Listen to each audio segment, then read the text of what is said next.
نحمده ونستعينه ونستغفره ونعوذ بالله من شرور أنفسنا ومن سيئات أعمالنا من يهده الله فلا مضل له ومن يضلل فلا هادي له وأشهد أن لا إله إلا الله وحده لا شريك له وأشهد أن محمدا عبده ورسوله اللهم صل على محمد وعلى آل محمد كما صليت على إبراهيم وعلى آل إبراهيم إنك حميد مجيد اللهم بارك على محمد وعلى آل محمد كما باركت على إبراهيم وعلى آل إبراهيم إنك حميد مجيد يا أيها الذين آمنوا اتقوا الله حق تقاته ولا تموتن إلا وأنتم مسلمون يا أيها الناس اتقوا ربكم الذي خلقكم من نفس واحدة وخلق منها زوجها وبث منهما رجالا كثيرا ونساء واتقوا الله الذي تساءلون به والأرحام إن الله كان عليكم رقيبا يا أيها الذين آمنوا اتقوا الله وقولوا قولا سديدا يصلح لكم أعمالكم ويغفر لكم ذنوبكم ومن يطع الله ورسوله فقد فاز فوزا عظيما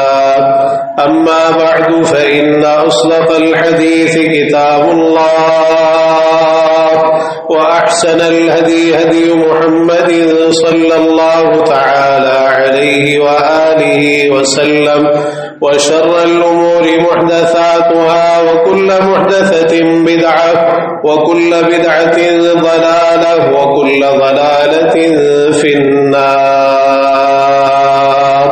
ألا لا إيمان لمن لا أمانة له ولا دين لمن لا عهد له سبحانك لا علم لنا إلا ما علمتنا إنك أنت العليم الحكيم رب اشرح لي صدري ويسر لي أمري واحلل عقدة من لساني يفقهوا قولي رب زدني علما أعوذ بالله السميع العليم من الشيطان الرجيم من همزه ونفخه ونفثه ما يلفظ من قول إلا لديه رقيب عتيد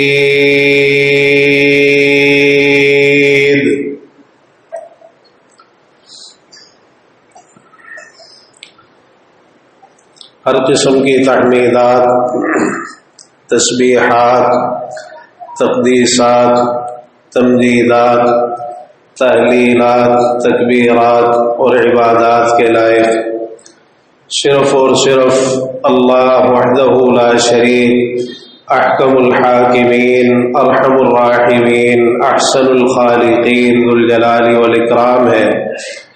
وہی ہم سب کا خالق، مالک، رازق، حاجت روا، مشکل کشا، داتا، گنج بخش، دستگیر، غوث اعظم، غریب نواز، لجپال، بگڑیاں بنانے والا، اولاد دینے والا، نفع و نقصان کا اختیار رکھنے والا اور زمین و آسمان کا یہ سارا نظام اکیلے ہی چلانے والا ہے۔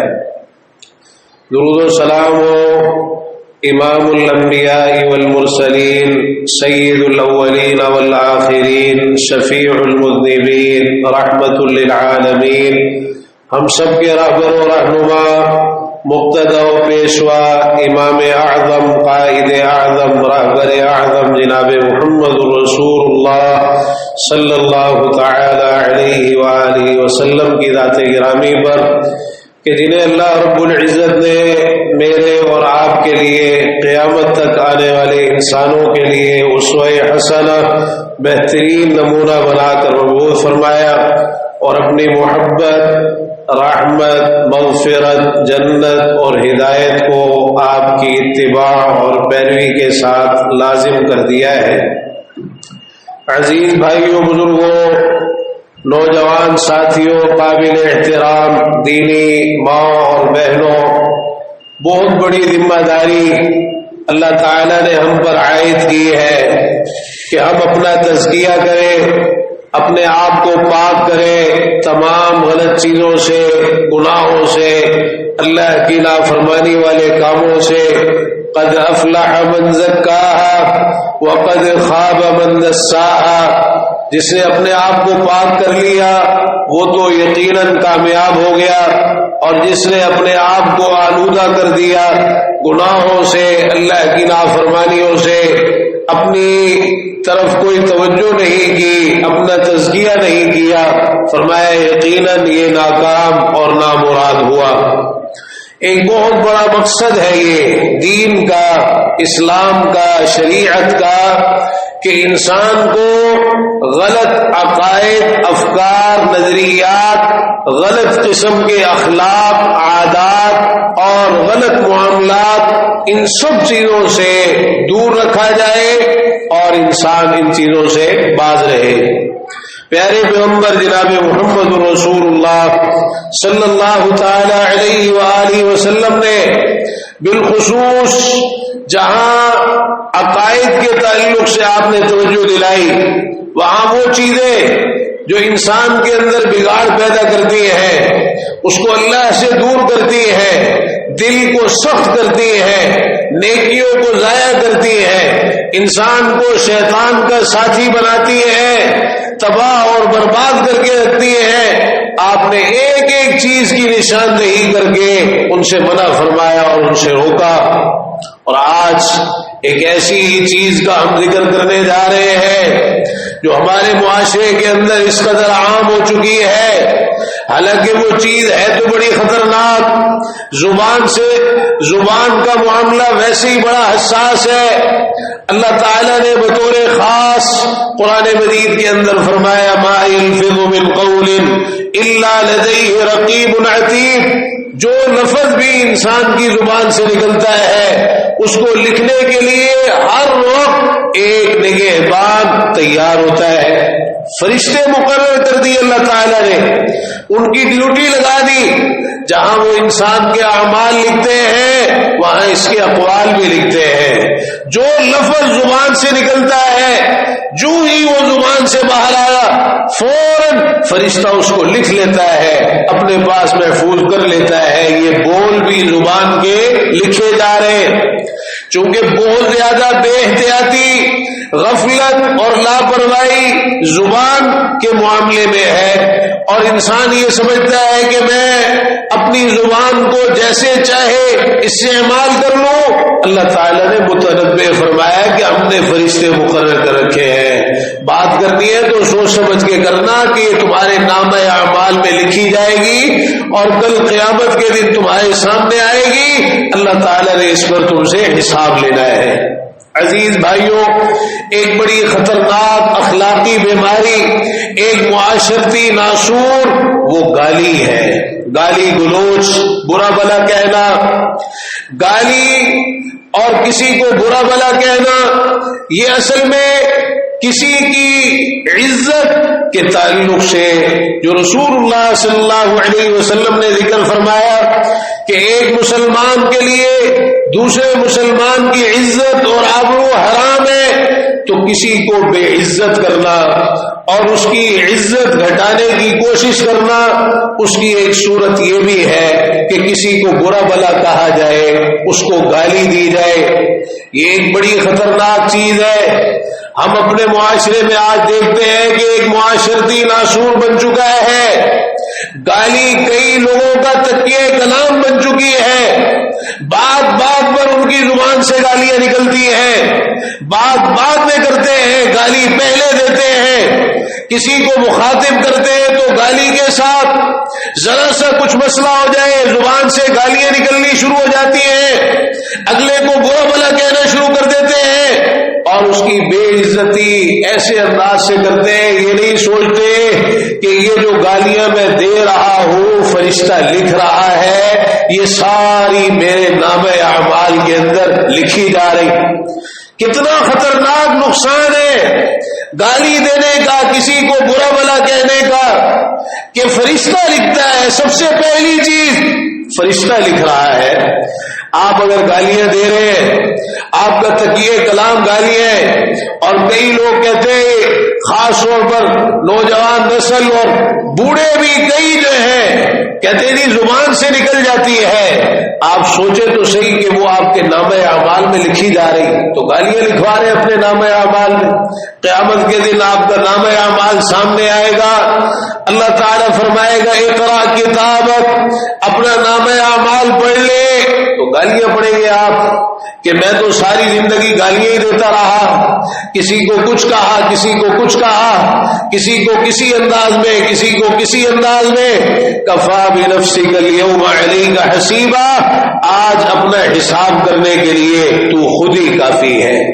عزیز بھائیوں، یہ گالی گلوچ ایک انتہائی خطرناک چیز ہے جو کسی بھی طرح ایک مسلمان کے شایان شان نہیں ہے۔ پیارے پیغمبر جناب محمد رسول اللہ صلی اللہ تعالی علیہ وآلہ وسلم جس اعلیٰ اخلاق کی ہمیں تعلیم دے کے گئے، جس کو آپ نے اپنی بعثت کے مقاصد میں سے ایک مقصد قرار دیا، انما بعثت لاتمم مکارم الاخلاق، اللہ نے مجھے بھیجا ہی اس لیے ہے کہ میں اعلیٰ اخلاق کی تکمیل کروں۔ ساری زندگی اپنے عمل سے آپ نے اس اخلاق کی تعلیم دی ہے اپنے قول اور فعل کے ساتھ۔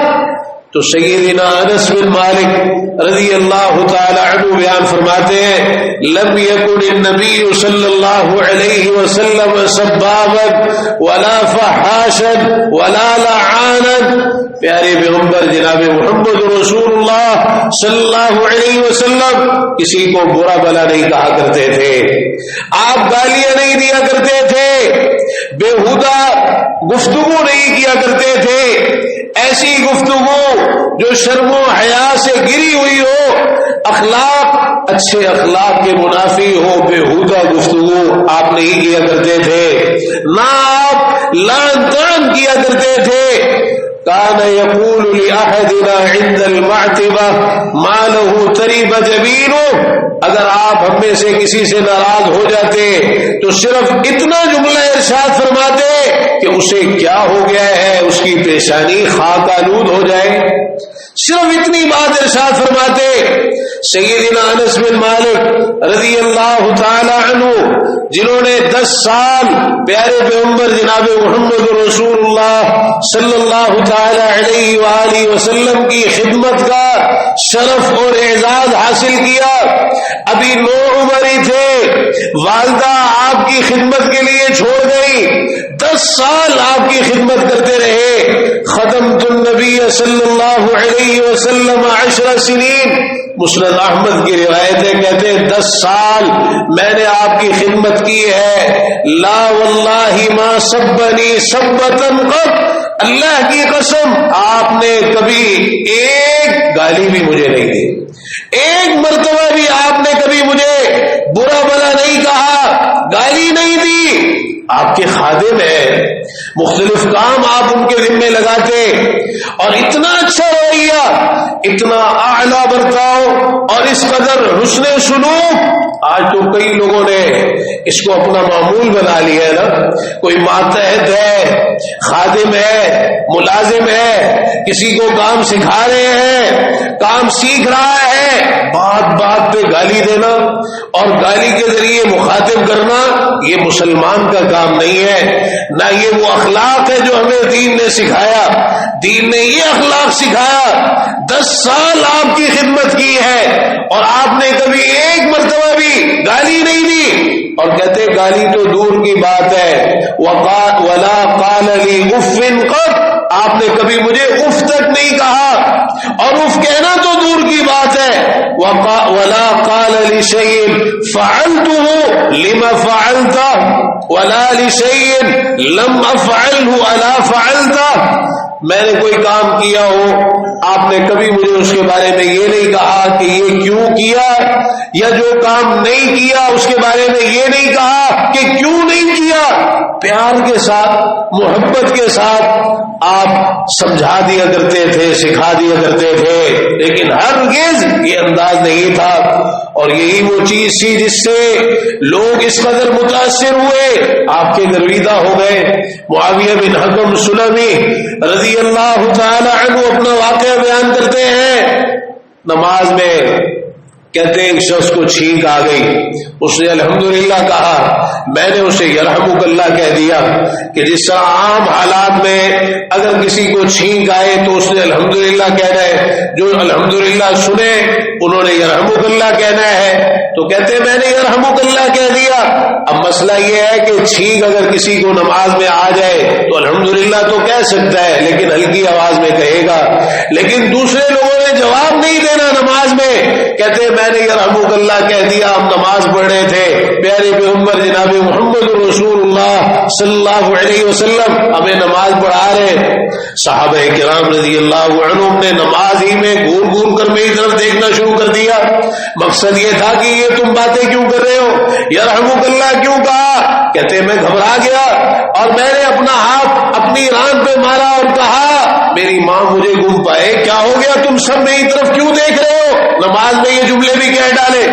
کہتے ہیں جب نماز سے فارغ ہوئے، پیارے پیغمبر جناب محمد رسول اللہ صلی اللہ علیہ وسلم نے مجھے بلایا اور آپ نے فبی ابی ہوا و امی، میرے ماں باپ آپ پر قربان، ما رأیت معلما قبلہ ولا بعدہ احسن تعلیما منہ، آپ سے پہلے اور آپ کے بعد آپ سے اچھی تعلیم دینے والا معلم میں نے کبھی نہیں دیکھا۔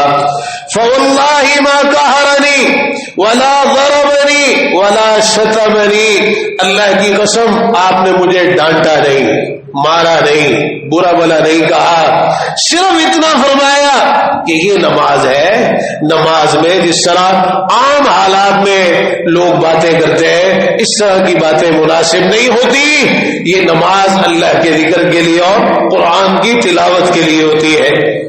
رسول اللہ صلی اللہ علیہ وسلم کا یہ اعلیٰ اخلاق، اور پھر دیکھیے گالی کا معاملہ کتنا حساس ہے، باوجود اس کے کہ آپ کسی کو گالی نہیں دیتے تھے، برا بھلا نہیں کہتے تھے، لیکن اس معاملے کی سنگینی کے پیش نظر آپ نے ارشاد فرمایا انما انا بشر، لوگوں میں ایک بشر ہوں، میں بشر ہوں، وانی اشترطت علی ربی، اور میں نے اپنے پروردگار سے یہ شرط کی ہے ای عبد من المؤمنین سببته او شتمته ان يكون ذلك له زکاة واجرا، کہ اگر کبھی انجانے میں کسی مسلمان کو میں نے برا بلا کہہ بھی دیا ہو، کوئی ایسا جملہ، کوئی ایسا اشارہ، کوئی ایسی بات جس سے اس کی عزت پر کوئی حرف آیا ہو، تو میں نے اللہ سے یہ شرط کی ہے کہ اللہ تعالیٰ اسے اس مسلمان کے لیے، مومن کے لیے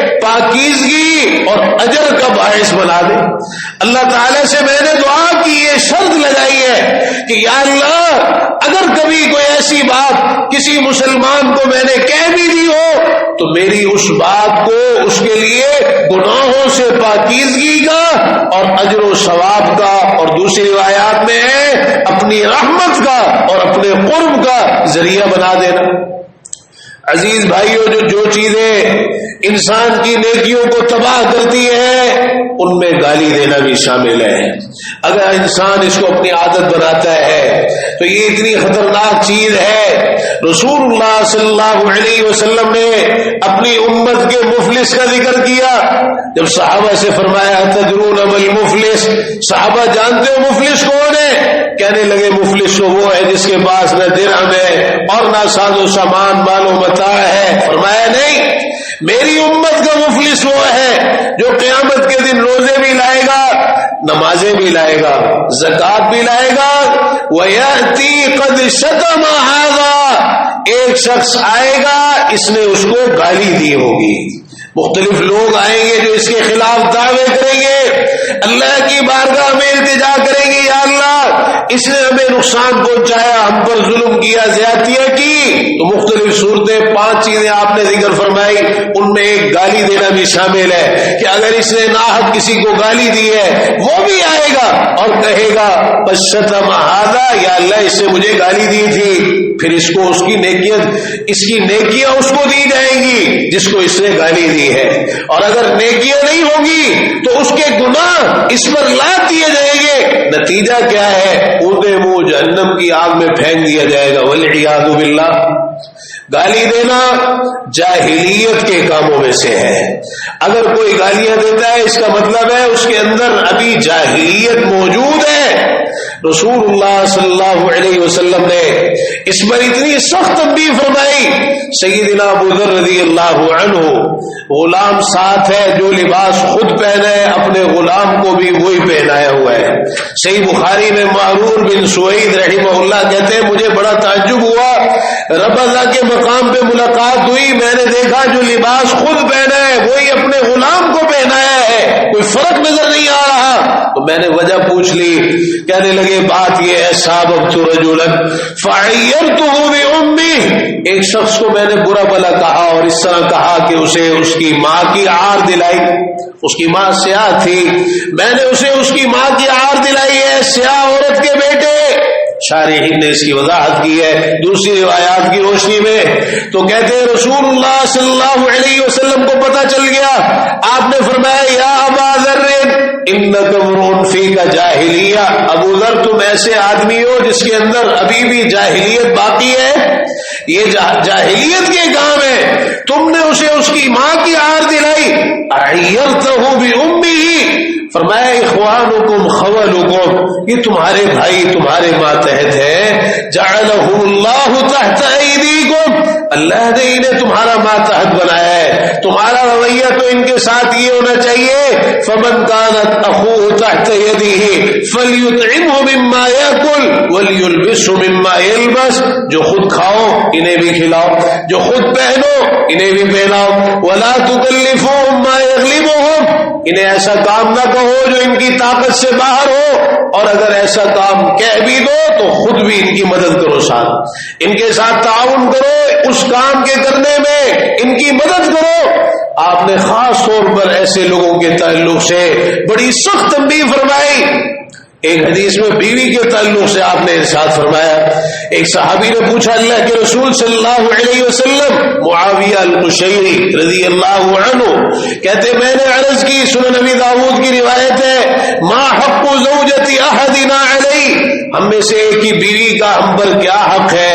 فرمایا تطعمها اذا طعمت، جب خود کھاؤ اسے بھی کھلاؤ، وتکسوها اذا اکتسیت، جب پہنو اسے بھی پہناؤ. یا راوی کہتے ہیں آپ نے فرمایا ابھی اکتسبتا، جب کما کے لاؤ اسے بھی پہناؤ، لباس مہیا کرو اسے.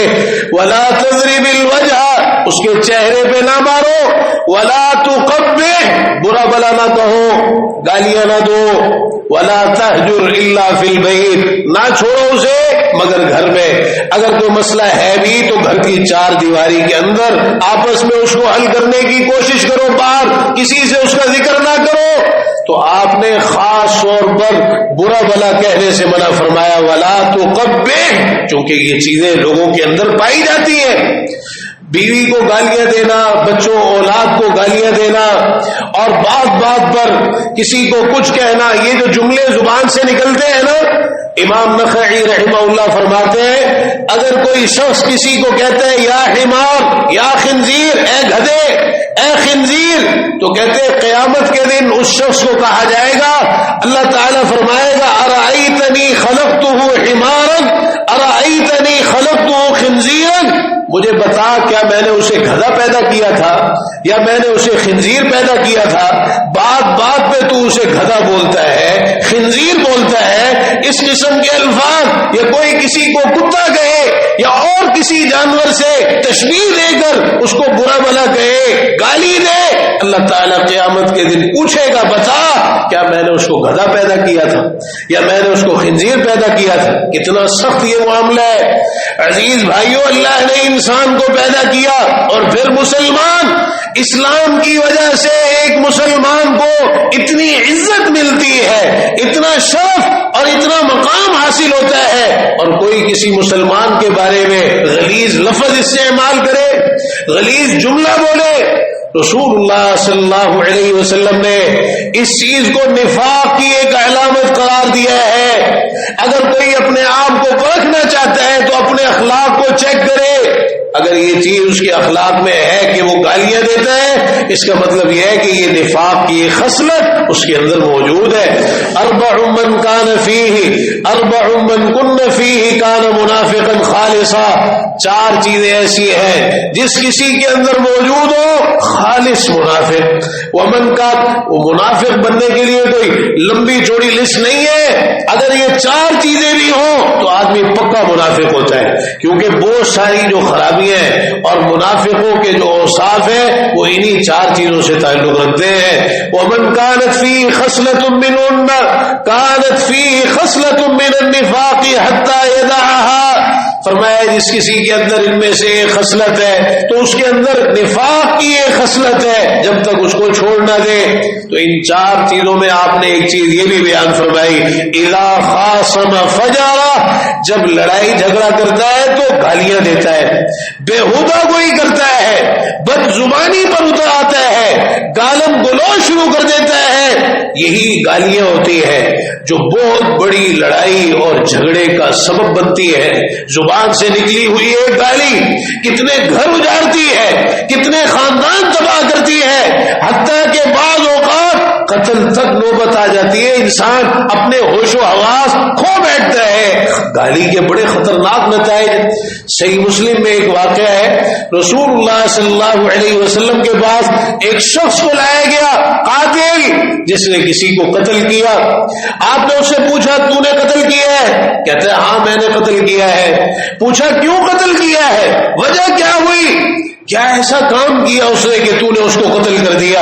اس شخص نے کہا اللہ کے رسول صلی اللہ علیہ وسلم، میں اور یہ اکٹھے درخت سے پتے جھاڑ رہے تھے، اس نے ایک دم مجھے گالی دی، ہمارے درمیان بات ہوئی، اس نے مجھے گالی دی اور مجھے پھر گالی سننے کے بعد غصہ آ گیا، اپنے ہوش و حواس پر قابو نہ رہا، کلہاڑی میرے ہاتھ میں تھی، وہ میں نے اس کے سر میں ماری، سر کے کنارے پر لگی اور یہ قتل ہو گیا۔ بات کہاں سے بڑھی؟ ایک گالی کی وجہ سے، اس نے مجھے گالی دی، پھر جواب کی اس نے بھی زیادتی، لیکن گالی کے نتائج انتہائی خطرناک۔ صحیح بخاری کی روایت ہے، پیارے پیغمبر جناب محمد رسول اللہ صلی اللہ علیہ وسلم کے سامنے دو آدمی ایک دوسرے کو برا بھلا کہنا شروع ہو گئے، کہتے رہے، اور پھر اس کے بعد ان میں سے ایک کو اتنا غصہ آیا، گالی گلوچ کا یہ نتیجہ ہوا، چہرہ سرخ ہو گیا، رگیں پھول گئی۔ آپ نے فرمایا انی لأعلم کلمۃ لو قالها لذهب عنه ما یجد، میں ایک ایسا کلمہ جانتا ہوں اگر یہ وہ کہہ لے تو جو غصہ اس کو آ رہا ہے یہ کیفیت دور ہو جائے گی۔ اعوذ باللہ من الشیطان الرجیم۔ جب اس شخص کو کہا گیا کہ آپ نے اس طرح فرمایا، وہ کہنے لگا کیا تم مجھے پاگل سمجھتے ہو، تم نے مجھے دیوانہ سمجھا ہوا ہے، میں تمہیں دیوانہ نظر آ رہا ہوں۔ عزیز بھائیو، رسول اللہ صلی اللہ علیہ وسلم نے فرمایا سباب المؤمن کالمشرف علی الہلکہ، مومن کو گالی دینے والا اس شخص کی مانند ہے جو ہلاکت کے کنارے پر کھڑا ہوا ہے، ہلاکت کے گڑھے کے بالکل کنارے پر ہے، کسی بھی وقت اس گڑھے کے اندر گر سکتا ہے، آپ نے بالکل اجازت نہیں دی۔ حتیٰ کہ بعض صحابہ نے جب آپ سے یہ کہا کہ آپ ہمیں وصیت کیجیے، جابر بن سلیم رضی اللہ تعالی عنہ کی لمبی روایت ہے، جب ان کی آپ سے ملاقات ہوئی تو آپ کی تعلیمات انہوں نے سنی، آپ نے مختلف چیزیں ارشاد فرمائی، تو انہوں نے کہا اعہد الیہ، آپ مجھے کوئی وصیت فرما دیجیے، کوئی وصیت، کوئی خاص تلقین آپ مجھے فرما دیجیے۔ آپ نے مختلف باتیں ارشاد فرمائی، ان میں سب سے پہلی بات لا تسبن احدا، جابر کسی کو برا بھلا نہ کہنا، کبھی زندگی میں کسی کو گالی نہ دینا۔ جابر بن سلیم رضی اللہ عنہ فرماتے ہیں ایسا اثر ہوا آپ کی اس بات کا، فما سبقت بعده حرا ولا عبدا ولا بعیرا ولا شاتا، اس کے بعد میں نے کبھی کسی آزاد کو، کسی غلام کو، حتیٰ کہ کسی اونٹ اور کسی بکری کو بھی گالی نہیں دی، کبھی میں نے کسی کو برا بھلا نہیں کہا، اپنی زبان کو اس گالی سے پاک رکھا ہے۔ عزیز بھائیوں، یہ گالی کا معاملہ ایسا خطرناک ہے، کئی لوگ کہتے ہیں جی ہم تو جواب میں کہہ رہے، پہلے اس نے کہا۔ سیدنا عیاض بن حمار رضی اللہ عنہ بیان کرتے ہیں اللہ کے رسول صلی اللہ علیہ وسلم سے میں نے پوچھا، اللہ کے رسول صلی اللہ علیہ وسلم ایک شخص مجھے گالی دیتا ہے، مجھ سے مرتبے میں بھی کمتر ہے، کیا مجھ پر گناہ تو نہیں اگر میں اس سے بدلہ لے لوں؟ اگر میں اس سے بدلہ لے لوں تو مجھ پر گناہ تو نہیں؟ آپ نے فرمایا المسبان شیطانان یتہاتران ویتکاذبان، دو گالیاں دینے والے دونوں شیطان ہیں جو ایک دوسرے پر الزام لگاتے ہیں اور جھوٹ بولتے ہیں۔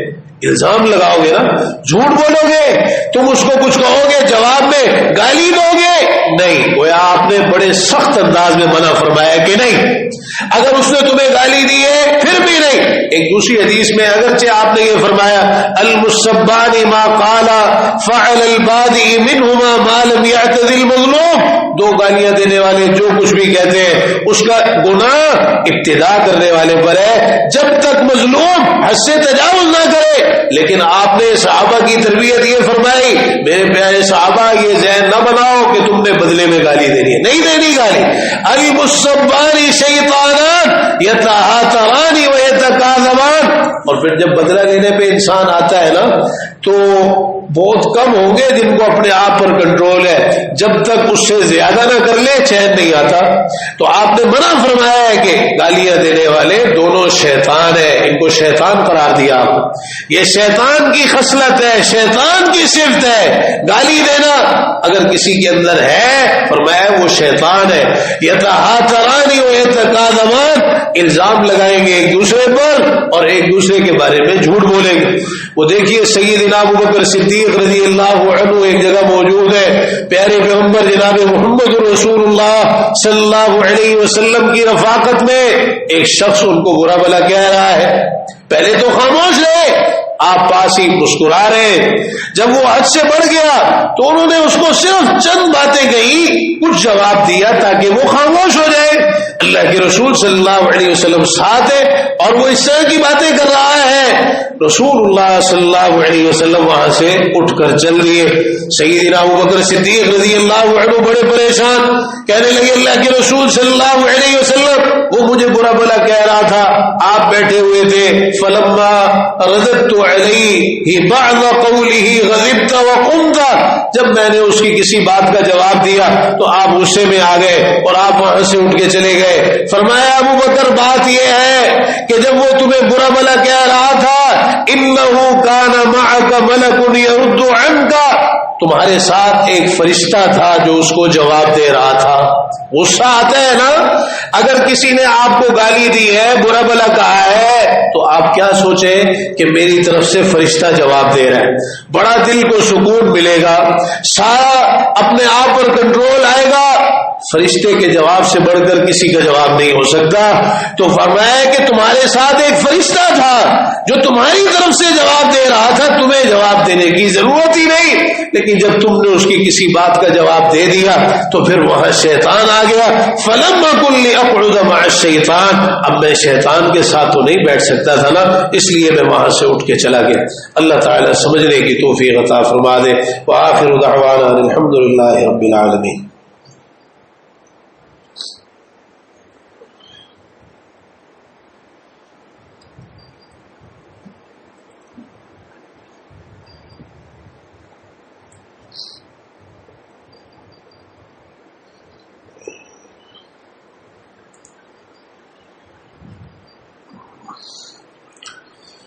إن الحمد لله نحمده ونستعينه ونستغفره ونعوذ بالله من شرور أنفسنا ومن سيئات أعمالنا من يهده الله فلا مضل له ومن يضلل فلا هادي له وأشهد أن لا إله إلا الله وحده لا شريك له وأشهد أن محمدا عبده ورسوله اللهم صل على محمد وعلى آل محمد كما صليت على إبراهيم وعلى آل إبراهيم إنك حميد مجيد اللهم بارك على محمد وعلى آل محمد كما باركت على إبراهيم وعلى آل إبراهيم إنك حميد مجيد.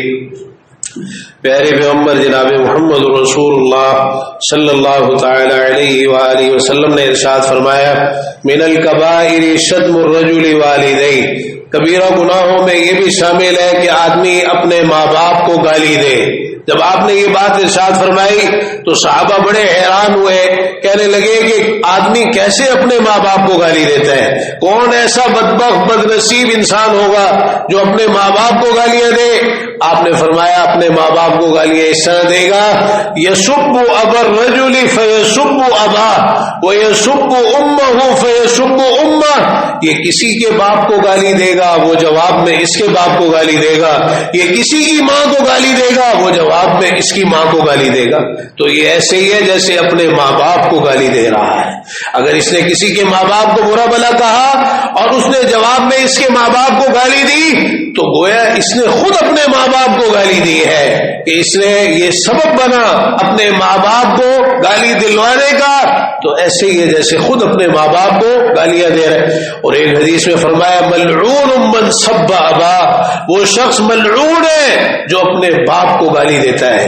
ملعون من سب امہ، وہ شخص ملعون ہے اس پر اللہ کی لعنت ہے، اللہ کی رحمت سے دھتکار دیا گیا ہے جو اپنی ماں کو گالی دیتا ہے.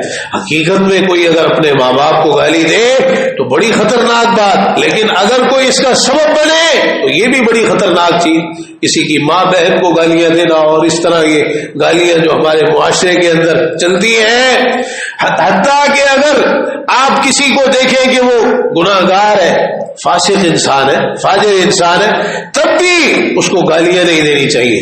ہمیں تربیت یہ ہے کہ اس کی ہدایت کے لیے آپ دعا کریں. رسول اللہ صلی اللہ علیہ وسلم کے پاس ایک شخص کو لایا گیا جس نے شراب پی تھی. آپ نے حکم دیا اضربو، مارو اس کو. اب کوئی اس کو جوتوں سے مار رہا ہے، کوئی ہاتھوں سے مار رہا ہے، کوئی کپڑے سے مار رہا ہے. ایک شخص نے یہ کہہ دیا اخزاک اللہ، اللہ تجھے رسوا کرے، اللہ تجھے رسوا کرے، یعنی اس کے بارے میں اس طرح کے کلمات کہہ دیے. آپ نے فرمایا لا تلعنو، اس میں لعنت نہ کرو، اس کو برا بھلا نہ کہو.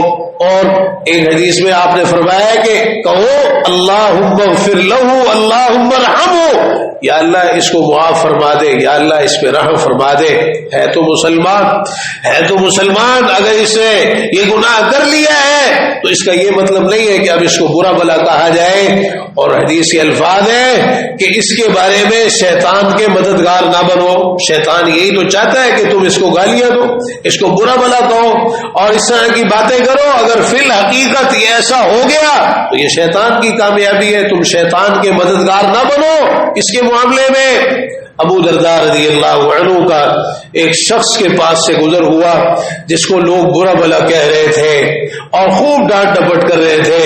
انہوں نے پوچھا اس کو کیوں برا بھلا کہہ رہے ہو؟ کہنے لگے اس نے فلاں فلاں گناہ کیا ہے. کہنے لگے لا تسبوا واحمد اللہ الذی عافاکم، اس کو گالیاں نہ دو، اس کو برا بھلا نہ کہو، اللہ کا شکر ادا کرو جس نے تمہیں عافیت دی ہے، اللہ نے تمہیں اس گناہ سے محفوظ رکھا، اس کو دیکھ کر اللہ کا شکر ادا کرو. وہ جو دعا آپ نے بتائی ہے نا الحمدللہ الذی عافانی مما ابتلاک بہ وفضلنی علی کثیر ممن خلق تفضیلا. حدیث کے الفاظ من رآ مبتلا، جو کسی مبتلا کو دیکھے، اس میں عموم ہے، چاہے کوئی کسی بیماری میں مبتلا ہے یا چاہے کوئی کسی گناہ میں مبتلا ہے. اگر کوئی فاسق فاجر گناہ گار انسان آپ کو نظر آتا ہے اس کو دیکھ کر بھی یہی دعا پڑھے الحمدللہ الذی عافانی. یہ اللہ کا شکر ادا کر رہے ہیں تاکہ آپ اس گناہ سے محفوظ رہے جس گناہ کے اندر وہ مبتلا ہے. تو کہتے ہیں کہ تم اللہ کا شکر ادا کرو کرو. تو وہ کہنے لگے کہ آپ اس سے نفرت نہیں کرتے, اس نے فلاں گناہ کیا ہے, ایسا غلط کام اس نے کیا ہے. کہنے لگے نہیں, بات یہ ہے کہ میں انما ابغض عمله فاذا تركه فهو اخي, میں اس کے اس گناہ سے نفرت کرتا ہوں, اس سے نہیں کرتا, اس سے نہیں کرتا, اس سے گناہ ہوا ہے, میں اس کے گناہ سے نفرت کرتا ہوں. اگر اسے چھوڑ دے تو یہ میرا بھائی ہے, تو یہ میرا بھائی ہے. یہ ہمیں تعلیم دی گئی. اللہ تعالی ہمیں توفیق نصیب فرما دے. تو ہمارے اسلاف اس معاملے میں بہت زیادہ محتاط رہا کرتے تھے, اور اگر کوئی کسی کو برا بھلا کہہ بھی دیتا, احنف بن قیس رحمہ اللہ ان کے بارے میں آتا ہے کہ ایک شخص نے ان کو گالیاں دی اور دیتا چلا گیا, وہ چلتے جا رہے, وہ پیچھے سے برا بھلا کہہ رہے. جب یہ اپنے گھر کے قریب پہنچے تو اسے کہنے لگے بھائی جتنی گالیاں دینی ہے مجھے اور دے دو, میں یہی کھڑا ہوں. وہ شخص بڑا حیران ہوا, کہنے لگا میں آپ کو گالیاں دے رہا ہوں اور آپ آگے سے کہہ رہے ہیں کہ جتنی اور گالیاں دینی ہے دے دو. وہ کہنے لگے بات یہ ہے کہ اگر میری قوم کے کسی ناسمجھ بے وقوف شخص نے تمہیں دیکھ لیا تو وہ تمہیں چھوڑے گا نہیں, اور میں پسند نہیں کرتا کہ کوئی تمہیں ایذا پہنچائے, کوئی تمہیں تکلیف دے. تو مجھے گالیاں دینا چاہتے ہو, جتنی گالیاں دینی. وہ ایسا شرمندہ ہوا کہ شرم کے مارے وہاں سے چلا گیا. عبداللہ بن عباس رضی اللہ عنہما کو ایک شخص نے ایک موقع پہ برا بھلا کہا. عکرمہ رحمہ اللہ ساتھ تھے. عبداللہ بن عباس رضی اللہ عنہما نے عکرمہ سے کہا عکرمہ جاؤ اس شخص سے پوچھو, اگر اس کی کوئی ضرورت ہے تو ہم پوری کر دیں. یہ ہمیں برا بھلا کہہ رہا ہے, اگر اس کی کوئی حاجت کوئی ضرورت تو ہم کوئی پریشانی ہم اس کے کام آ سکتے ہو تو کام آ جائے. اللہ تعالی ہمیں بھی ایسے ہی اخلاق نصیب فرما دے. تو اپنی عادات اپنے مزاج کو بدلنا چاہیے. یہ گالی کوئی اچھی چیز نہیں ہے جس کو ہم نے اپنا تکیہ کلام بنا لیا ہے. ذرا سا کسی پہ غصہ آئے تو اس کو برا بھلا کہنا, اور یہ گالیاں بچوں نے بھی سیکھی ہے. یہاں بچے پڑھنے آتے ہیں, ہم حیران ہوتے ہیں کئی بچوں کے معاملے میں, آپس میں ایک دوسرے کی گالیاں کہاں سے سیکھ کے آئے. میں نے خود بعض بچوں سے پوچھا, کہتے گھر پہ ابو گالیاں دیتا ہے, امی گالیاں دیتی ہے, تو آپ سے اگر وہ گالیاں سنیں گے تو گالیاں سکھا رہے ہیں نا آپ, یہ تربیت کر رہے ہیں اپنے بچوں کی, گالیاں سکھا رہے ہیں ان کو, بات بات پہ گالیاں نکال رہے ہیں, کسی کو کچھ بول رہے ہیں کسی کو کچھ بول رہے ہیں. ہم نے خود اپنے گھروں کے ماحول خراب کیے, ہم نے اپنے بچوں کی تربیت خود خراب کی ہے. جب ہم نے اس طرح کے کام کیے اور پھر ہمیں غصہ آ گیا, غصہ آ گیا تو غصے پر کنٹرول کرنا ہے, یہی تو اصل چیز ہے. اور ایک مسلمان کو اسی چیز کی تعلیم دی گئی ہے, یہ نہیں کہ غصہ آ گیا خوب گالیاں دے دی. اب اگر انسان کا یہی مزاج ہو, یہی اس کی طبیعت ہو, یہی اس کی عادت ہو, تو پھر نمازوں کا کوئی فائدہ نہیں, روزوں کا کوئی فائدہ نہیں. یہ نمازیں, یہ روزے, یہ دین, یہ ہماری تربیت کرتا ہے. اور بہت بڑی ایک تربیت اخلاق کی تربیت ہے. ایک مثال کے طور پر اس حدیث کو سامنے رکھے, روزے کے تعلق سے رسول اللہ صلی اللہ علیہ وسلم نے فرمایا اگر تم میں سے کسی کا روزہ ہے کوئی بےہودہ باتیں نہ کرے, حتیٰ کہ شور شرابہ بھی نہ کرے, چیخے چلائے بھی نہ. فرمایا اگر کوئی اس کے ساتھ جہالت سے پیش آئے یا اس کو برا بھلا کہے, جواب میں صرف اتنا کہے اتنی صائم, میرا روزہ ہے. ایک حدیث میں وضاحت ہے فلا یشتمہ ولا یسبہ, اس کو جواب میں گالی نہ دے, اس کو جواب میں برا بھلا نہ کہے, صرف اتنا کہے میرا روزہ ہے. تو اپنے آپ پر کنٹرول کرنا یہ ان عبادات کا ایک بڑا اہم مقصد ہے. اللہ تعالی ہمیں توفیق نصیب فرما دے. اللہ تعالی توفیق عطا فرمائے کہ ہمارے عقیدے, عبادات, معاملات, شکل و صورت, لباس, کاروبار, تجارت, چلنا پھرنا, اٹھنا بیٹھنا, سونا جاگنا, اخلاق, گفتار, کردار, خوشی اور غمی کے تمام امور سب کچھ پیارے پیغمبر جناب محمد رسول اللہ صلی اللہ تعالی علیہ وآلہ وسلم کے طریقے کے مطابق ہونا چاہیے.